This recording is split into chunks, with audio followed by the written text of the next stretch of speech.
para maniak catur, berjumpa kembali dengan saya, Denny Widya CBC. Kali ini, sesuai banyak permintaan dari netizen nih, untuk membahas partai kejuaraan dunia catur antara Ian Nepomniachtchi, namanya agak susah, Nepo lah kita panggil, Ian Nepomniachtchi, dan melawan Ding Liren. Ian ini Nepo dari Rusia, Ding Liren dari Cina. Banyak yang meminta ke saya, coba dibahas partai mereka gitu. Nah, kali ini saya mengundang Grandmaster Susanto Megaranto, pemain terkuat Indonesia, pemain terbaik Indonesia lah. Terakhir juara kejurnas kemarin di PRJ ya, di J Expo bulan Maret kemarin. Kemudian juga saya mengundang FIDE Master Daniel Hermawan. Ya, kedua master ini akan menemani saya untuk membahas partai Nepo dan Ding Liren nih. Ya, terima kasih Master Santo dan Master Daniel yang udah hadir di sini ya. Nah, sekarang kita akan bahas partai Nepo lawan Ding Liren nih. Kalau dari Master Santo sendiri melihat ya, kejuaraan dunia kali ini kan sejak Magnus nggak mau bertanding lagi, udah mengundurkan diri. Nah, jatahnya dikasih kedua pemain ini. Waktu yang seleksi mereka menduduki peringkat pertama dan kedua ya, Nepo dan Ding Liren. Nah, bagaimana menurut Master Santo nih, sebelum kita masuk ke pembahasan ini, melihat Magnus nggak mau melanjutkan, kemudian mereka bertanding nih antara Nepo dan Ding Liren nih, sampai babak ke-13, karena hari ini partai yang sangat menentukan sore nanti itu babak ke-14 ya, karena skornya masih 6,5 nih. Sampai babak ke-13 seru sekali nih ya. Ya, kalau dari pandangan saya mungkin tentang Magnus mengundurkan diri, saya rasa tidak heran lagi sih. Banyak juga sebelumnya kan pecatur kayak Bobby Fischer dulu sekitar tahun 72 dia juara dunia, terus tidak mempertahankan gelarnya tahun 75 melawan Karpov. Ya memang ego pecatur kelas dunia lebih tinggi dari kita masing-masing. Mungkin dia ada alasan berbeda-beda. Iya, bukan faktor ekonomi lagi, ke uang atau apa dicari ya, udahlah. Bukan, sudah enggak ada. Besar kan sebenarnya ini. Iya, biasanya faktor kayak gitu udah enggak ada bagi mereka. Faktor gengsi lah biasanya. Gengsi ya. Rata-rata. Iya. Dan kedua kita melihat nih, kedua pecatur ini antara Nepom dan Ding Liren ya, dari Rusia dan dari Cina. Ini dua pecatur yang sekarang menduduki peringkat 2 dan 3 dunia ya, di bawah Magnus ya, dan bisa mereka bertemu nih. Iya, saya rasa memang sangat cocok sih. Cocok ya kedua ranking 2 dan 3. Jadi memang sudah sepantasnya mereka tanding ya. Memperebutkan juara dunia nih. Nah, para penonton, sebelum kita bahas, kita akan lihat fun fact-nya dulu nih dari kedua pecatur nih. Master Daniel bisa bantu. Jadi saya akan membahas beberapa fakta ya tentang Ian Nepomniachtchi.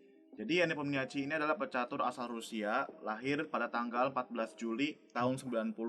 Jadi sekarang dia berumur 33 tahun. Dia tuh udah mulai belajar catur dari umur 4 tahun. Dia juga menjadi juara World Youth KU12 tahun 2002. Di mana pada saat itu ada Magnus Carlsen yang bermain di situ, menjadi juara 3, dan juga ada pecatur Indonesia. Itu adalah Andrean Susilo-Dinata yang sama-sama bermain pada World Youth pada tahun 2002. Dia mendapatkan 3 norm di umur 17 pada tahun 2007. Ian Nepomniachtchi ini selain pemain catur, dia juga adalah pemain Dota 2, tapi semi profesional. Dia pemain Dota 2 di negaranya, di Rusia, tapi tidak profesional, hanya semi profesional saja. Dia menjadi juara FIDE kandidat pada tahun 2020 dan 2021, sehingga pada tahun 2021 dia menjadi penantang Magnus Carlsen untuk merebutkan gelar juara dunia. Dan sekarang saat ini dia menjadi ranking nomor 2 dunia dengan perolehan rating 2795. Dan ini adalah peak rating dia yang dia capai selama dia bermain catur. Mungkin itu beberapa fakta tentang Ian Nepomniachtchi. Nah, kalau Ding Liren nih, saya bacakan nih ya, fakta-fakta dari Ding Liren nih. Dia lahir 24 Oktober tahun 92, berarti usia 31 lah ya, hampir 31 saat ini. Belajar catur juga sama seperti Nepo, 4 tahun juga ya. Tahun 2009 jadi GM Cina ke-30. Wah, 2009 Cina udah menghasilkan GM 30 ya, luar biasa juga. Juara Chinese Chess Champion 3 kali, 2009, 2011, 2012. Wah, juara nasional Cina lah ya cerita ini ya.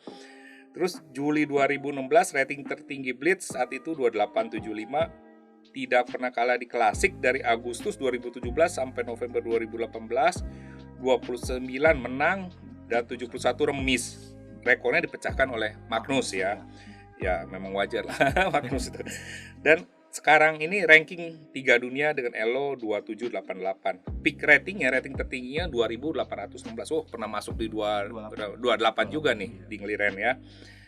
Nah, kemudian pertemuan mereka tuh gimana nih, Master Daniel nih?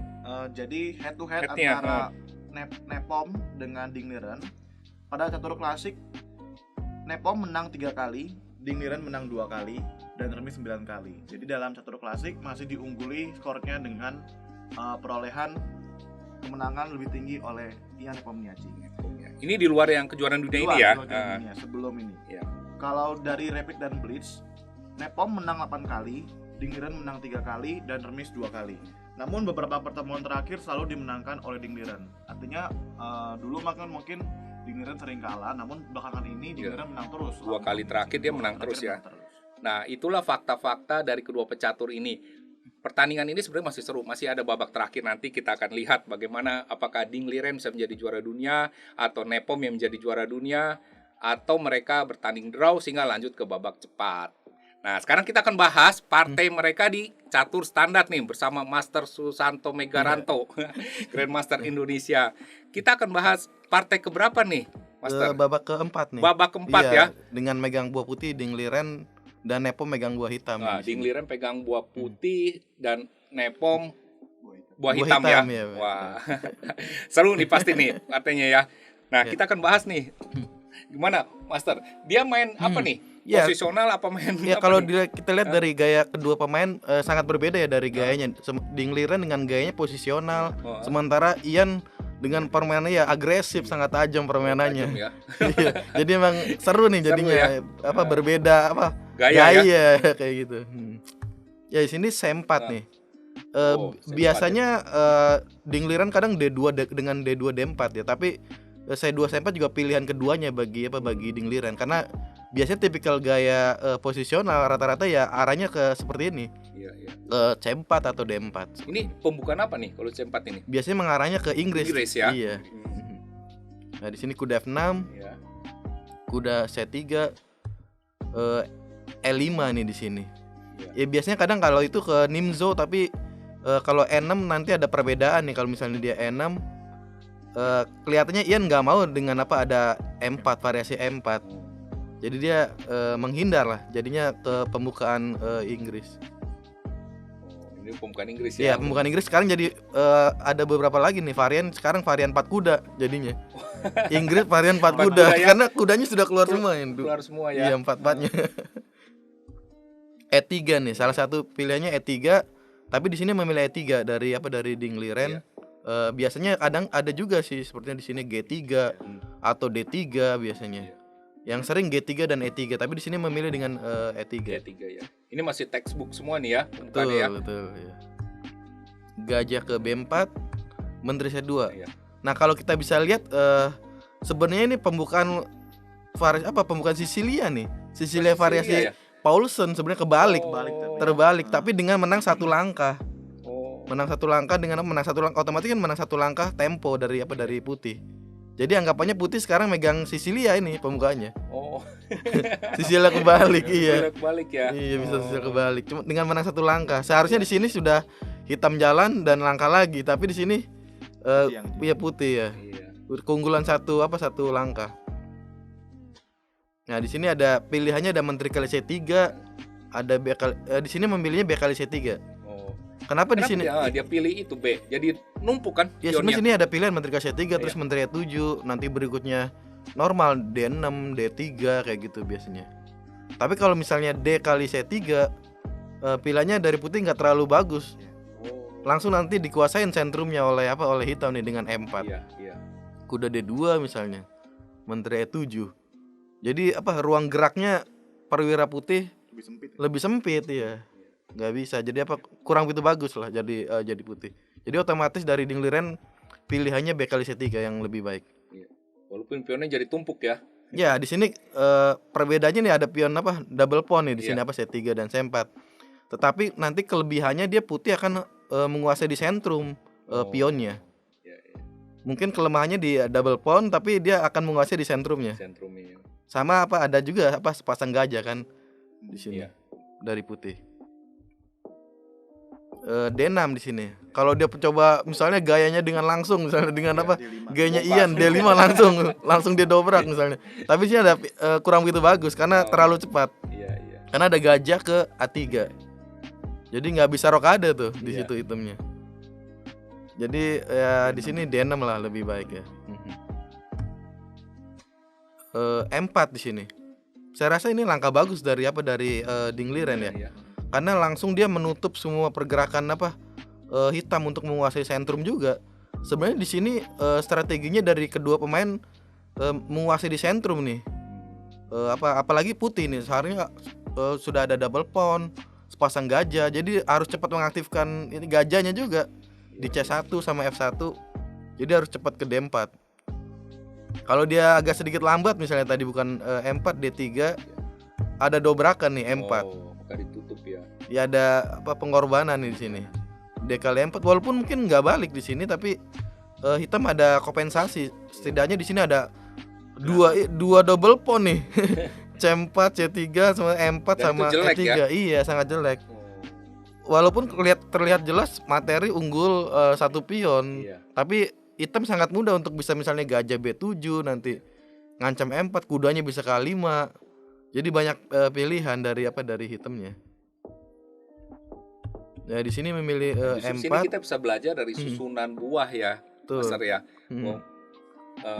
Seorang Grandmaster ini sudah merancang menguasai sentrum kan, emang filosofi catur kan di situ ya, Betul, menguasai iya. sentrum ya. Iya, paling otomatis biasanya Iya. di sentrum sama aja Iya. kayak catur kan sama aja kayak perang juga. Iya. Biasanya yang menguasai di sentrum dia Iya. kan lebih banyak pertarungan di situ. Iya. Sementara kalau di pinggir misalnya, Iya. dia kan jauh dari pertempuran, kalah Iya. duluan di tengahnya. Nah, di sini rokade, gajah E2. Ya ini kuda H5 sebenarnya ada pilihan juga sih sebenarnya benteng ke E8. Mungkin kalau bukan langkah dari Ian bisa aja benteng E8 kalau misalnya Grandmaster lain. Langkah normal. Iya langkah normal tapi Kuda H5. itulah tipikal Ian nih kuda H5. Dia nggak mau langsung hanya untuk bertahan jadi hitam. Oh. Itulah yang sangat menariknya di turnamen kejuaraan dunia ini. Jadi mau hitam dia mau putih sama aja.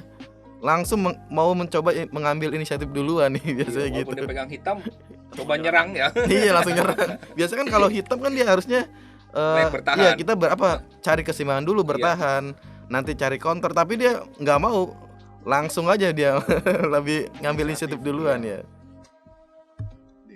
D4 ya di sini. Ya karena mempersiapkan kuda F4 juga. Nah di sini saya kira kuda F4 terlalu buru-buru ya bagi Bagi Ian. Karena kalau kuda F4 langsung dijawab nih cepet. Pion F4-nya jadi gantung sih, Mas. Iya betul, gantung dan juga di sentrumnya juga semakin kokoh di sini karena nggak Putih ada ya, semakin kokoh. betul karena nggak ada pertukaran di D4 lagi kan di sininya nggak pecah.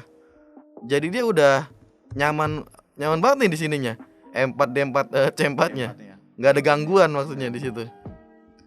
Mungkin pilihan dari hitam yang lebih baik menteri F6.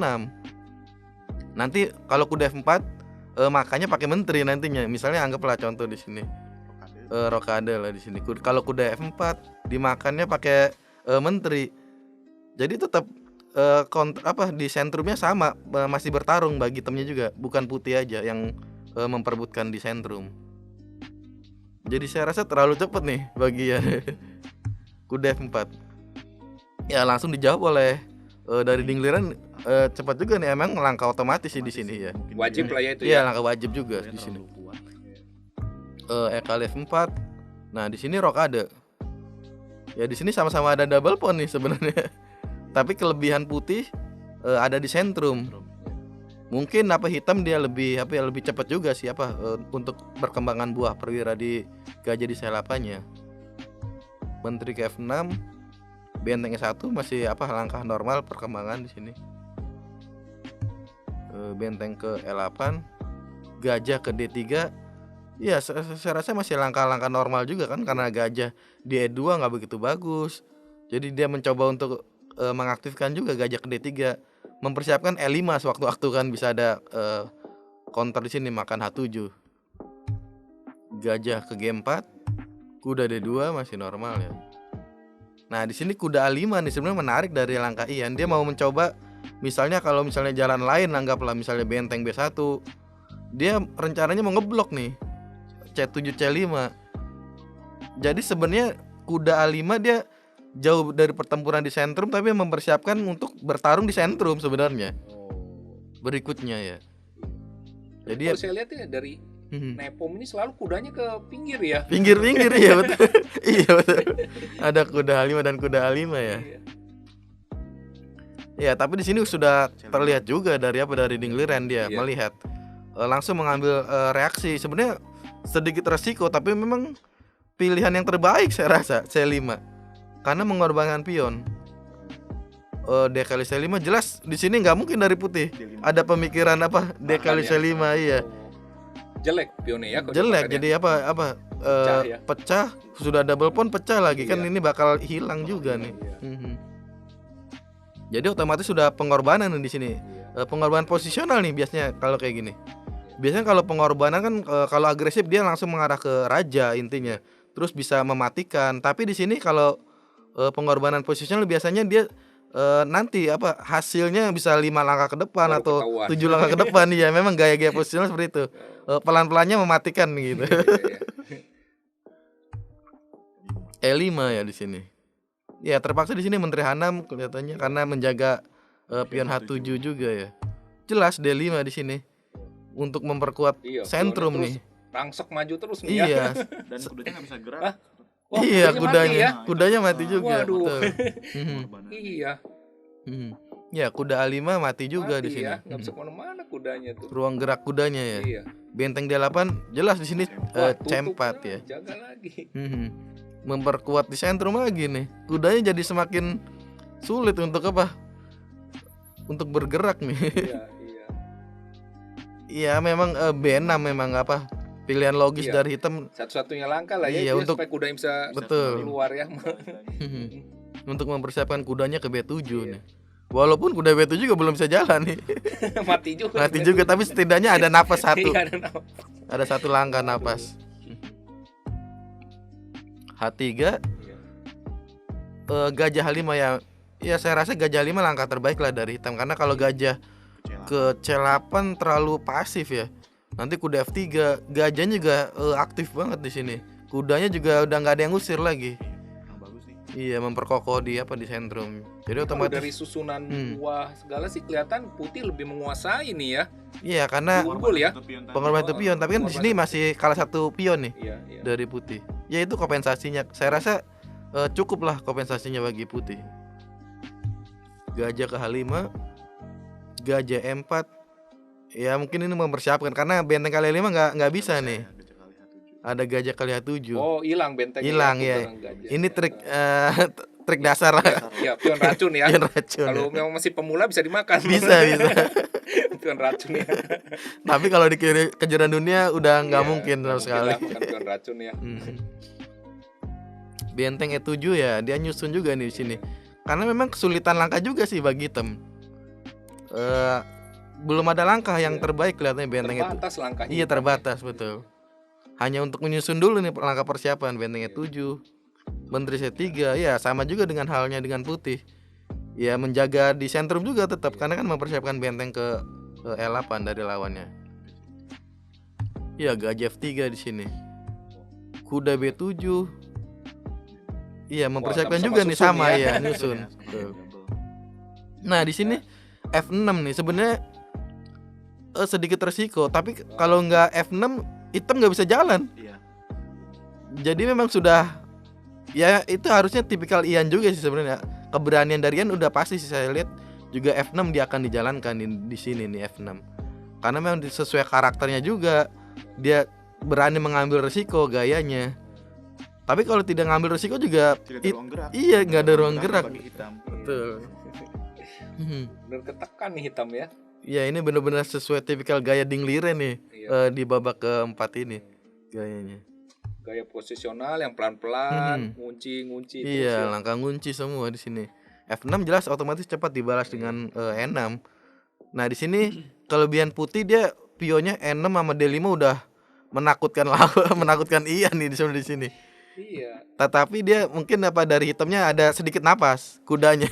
Iya. Bisa jalan Ada sekarang. ruang geraknya. Ada ruang gerak kuda D6. Benteng A1 ya langkah persiapan karena satu-satunya yang belum langkah kan benteng nih. Iya. A1. Jadi ya sengaja diaktifkan dulu benteng ke A1. Kuda F5. Nah, mungkin sedikit agak meragukan nih langkah kuda ke F5. Tujuannya mau kemana ya? Iya, seharusnya di sini gajah ke G6. Mengontrol petak di E4 nih dengan misalnya ada pertukaran. Karena kalau gajah E4 bisa gajah 5 lagi, bisa draw nih, bolak-balik. Iya. Kalau dia kuda E4 misalnya, dia mukanya bukan pakai kuda, tapi pakai gajah. Nanti kalau dimakan nih bisa itemnya bisa F5 nanti. Bisa ada counter nih, G5 di sini. Balik ya bisa ya. Iya. Bisa ada G5. Jadi malah bisa lebih baik hitam nih lama-lama. Karena kudanya nggak ada yang ngusir nih. Iya. Pionnya kuat ya. Iya, petak Kuat. iya. Petak gelap semua. Kayak Mas Santo nih kalau main kudanya kuat. Kuda ya. Iya, tapi di sini memilih kuda ke F5. Terlalu cepat kelihatannya Ian untuk kudanya bereaksi keluar nih dari. Sebenarnya sudah sangat baik juga sih sebenarnya kuda D6 karena udah ngeblok kan. Walaupun dengan Putin juga E6-nya sangat kuat nih pionnya di situ di depan. Ya gajah kali H5, menteri kali H5, benteng ke E4 nih mengancam F4. Menteri H6 otomatis ya. Langkahnya kelihatan langkah paksaan nih. Dari Ian. Menteri F3. Kuda D. Nah, kuda D4 nih langkah blunder nih. Bener ya. Kalau secara awam mungkin nggak terlalu blunder, nggak terlalu kelihatan Nggak ya. kelihatan ya. Iya. Nah, blundernya di mana nih, Master? Ya, di sini ada terakhir langkah benteng kali D4 nih. Oh, dibuang ya. Dibuang, iya. Tukaran benteng sama kuda ya. Kuda ya, betul. Nah, dia menghitungnya gimana tuh ya? Berani tukar benteng sama kuda ya? Ya di sini emang gaya-gaya tipikal gaya posisional dia pengorban posisional ya. Jadi Tadi nggak udah pion kan berkorban. Sekarang benteng. sekarang benteng ya. Nah kan kita bisa lihat nih sekarang Iya. kali D4 putih dia ngorban kualitas tapi nggak mematikan raja hitam langsung. Iya. Bisa berapa langkah kemudian nih hasilnya nanti. Iya. Kita bisa lihat nih sebelum benteng sebelum kuda D4 seharusnya Ian menjalankan G5. Masih jaga pion. Iya. Normal. Harusnya G5 apalagi dengan sesuai karakternya dari Ian juga saya rasa G5 pasti ketemu sih harusnya. Iya. Terburu-buru sih. Iya, terburu-buru ya. Bisa kapan saja. Ya, kelihatannya Ian terlalu cepat nih langkahnya kuda ke D4 tanpa memperhitungkan kombinasi kayak tadi tuh, kombinasi posisional. Iya, dia nggak menyangka mungkin pemikiran dia hanya di sini nih kuda F4 menteri makan dia makan. Menteri, ya. Nanti ada C6 dia. Jadi dia mencoba untuk mendobrak menghancurkan di sentrum pion D5-nya. Ikatan pionnya sih. Iya. Jadi kelihatan terlalu cepat. Dia tidak menyangka nih benteng kali D4. Begitu dimakan mungkin dia kaget nih ya. Betul ya, betul. Pasti Masih merasa kaget sih. iya, kaget ya. kaget. Nah, sekarang sekali D4 kuda B3. Udah pasti hilang. Iya, bukan mengancam pion lagi tapi kudanya juga mempersiapkan kuda ke F5. Iya. Kuda C6 tapi saya rasa kuda F5 kan yang paling terbaik di sini. G5. Kuda kali D4, menteri G6. Nah, di sini ada langkah selipan lagi nih. Yang enggak terlihat dari mungkin salah satunya dari mungkin yang sedang lagi nonton juga bisa ada langkah brilian di sini dari putih G4. Memang kan tujuan putih kan dia mau kuda ke F5. Iya. Kuda C6 oke, maksudnya bagus, tapi dia tidak terlalu mengancam lagi. Kalau kuda F5 kan langsung arahnya ke raja juga ya. bisa ya, lebih dekat ke rajanya. Jadi pokoknya intinya dari putih dia ingin menguasain petak F5, betul. Jadi Dia G4. pasan nih ya. Iya, jadi N pasan nih di sini. Tapi tetap N pasan tetap dapat nih Dapat ya. petak F5-nya karena menterinya Ada sudah menteri, siap. ya? Iya, betul. Di sini H5 mencoba ya kelihatannya di sini sudah unggul putih jauh sebenarnya. Walaupun secara materi Kalah. kalah ya. Cuma satu pion ya.